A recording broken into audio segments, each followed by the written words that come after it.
নমস্কার, আমি ডক্টর সত্যশ্রী ঘোষ। আজকে আমি আপনাদের সাথে আলোচনা করব আমাদের যে গ্যাস্ট্রিক সিক্রেশনটা হয় না, আমাদের যে খাবারের স্মেল বা গন্ধ দেখে বা থেকে আমাদের শরীরে যে গ্যাস্ট্রিক সিক্রেশনটা হয় সেটা নিয়ে খুব সংক্ষেপে আপনাদের সাথে আলোচনা করব। আমাদের যে গ্যাস্ট্রিক মিউকোসার যে সিক্রেটারি প্রোডাক্টগুলো আছে না, সেটা সাধারণত গ্যাস্ট্রিক জুস আর হলো ইন্ট্রিনসিক ফ্যাক্টর। এটা আমাদের ইন্ট্রিনসিক ফ্যাক্টরটা রিকোয়ারমেন্ট আছে ভিটামিন B12 অ্যাবজর্পশনের জন্য। আর আমাদের গ্যাস্ট্রিক জুসটা কনসিস্ট হয় আমাদের hydrochloric acid, pepsin, mucus, electrolytes. আর তাই ইলেকট্রোলাইটসের মধ্যে আপনার সোডিয়াম, পটাশিয়াম, বাইকার্বনেট, ক্লোরাইড, এরকম কিছু জিনিস দিয়ে। এবার আমি যেটা আলোচনা করব আমাদের এই গ্যাস্ট্রিক সিক্রেশনটা কিভাবে কন্ট্রোল হয়। এটা সাধারণত তিনটে উপায় হয়। একটা হলো সেফালিক ফেস, একটা গ্যাস্ট্রিক ফেস, একটা ইন্টেস্টিনাল ফেস। সেফালিক ফেসটা কি একটু গল্পটা করি, আমাদেরও খুব ভালো লাগবে। ধরুন আপনি খাবারটাকে দেখলেন, গন্ধ পেলেন, রান্নাঘরে ভালো খাবার রান্না হচ্ছে, বা খাবারটা হালকা টেস্ট করলেন, মা টেস্ট করতে দিল, দেখ তো নুন ঝাল মিষ্টি ঠিক আছে কিনা।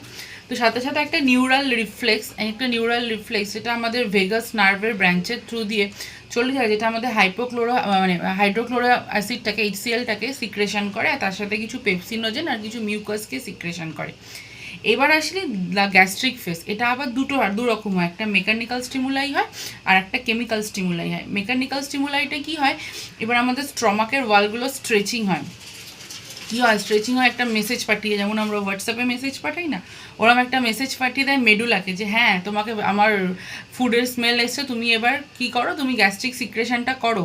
মেডুলাকে একটা মেসেজ পাঠিয়ে দিল। এবার কি হয়, এবার যে কেমিক্যাল স্টিমুলেশনটা কি হয়, কেমিক্যাল স্টিমুলেশনটা হয় কি, আমাদের যে proteins, amino acid, bile salt, alcohol, এটা কাজ করে কি আমাদের এই যে গ্যাস্ট্রিন প্রডিউসিং যে জি সেলসটা আছে না, এই তখন কি হয়, এই যে গ্যাস্ট্রিনটা রিলিজ হলো, সেই গ্যাস্ট্রিনটা আমাদের ব্লাড স্ট্রিম আর দিয়ে আমাদের স্টমাকে চলে আসে, পৌঁছে দেয়। তখন স্টমাকে পৌঁছে সেটাও আমাদের গ্যাস্ট্রিক জুসটাকে সিক্রেশন করে। এবার হচ্ছে কি, আমাদের ইন্টেস্টিনাল ফেসটা হয়, এটা আমাদের যখন এই প্রোটিন সমৃদ্ধ খাবারগুলো আমরা খাই না, বা প্রোটিন রিচ ফুডটা খাই, এটা আমাদের যখন স্মল ইন্টেস্টাইনে পৌঁছায়, তখন এই ইন্টেস্টিনাল হরমোনসগুলোকে কী করে, ক্যাপেবল করে যে গ্যাস্ট্রিক সিক্রেশনটাকে স্টিমুলেট করতে। এই গ্যাস্ট্রিক সিক্রেশনটাকে স্টিমুলেট করে তারপরে এই সিক্রেশনটা আমাদের আস্তে আস্তে ব্লাড স্ট্রিমের মধ্যে পৌঁছে যায়। তো এইভাবে আমাদের পদ্ধতিটা হয়। ভিডিওটা কেমন লাগলো অবশ্যই আপনারা জানাবেন, আর আমাদের কোন বিষয় নিয়ে আলোচনা করতে চান সেটা অবশ্যই কমেন্টে জানাবেন। সবাই ভালো থাকবেন, সুস্থ থাকবেন, নমস্কার।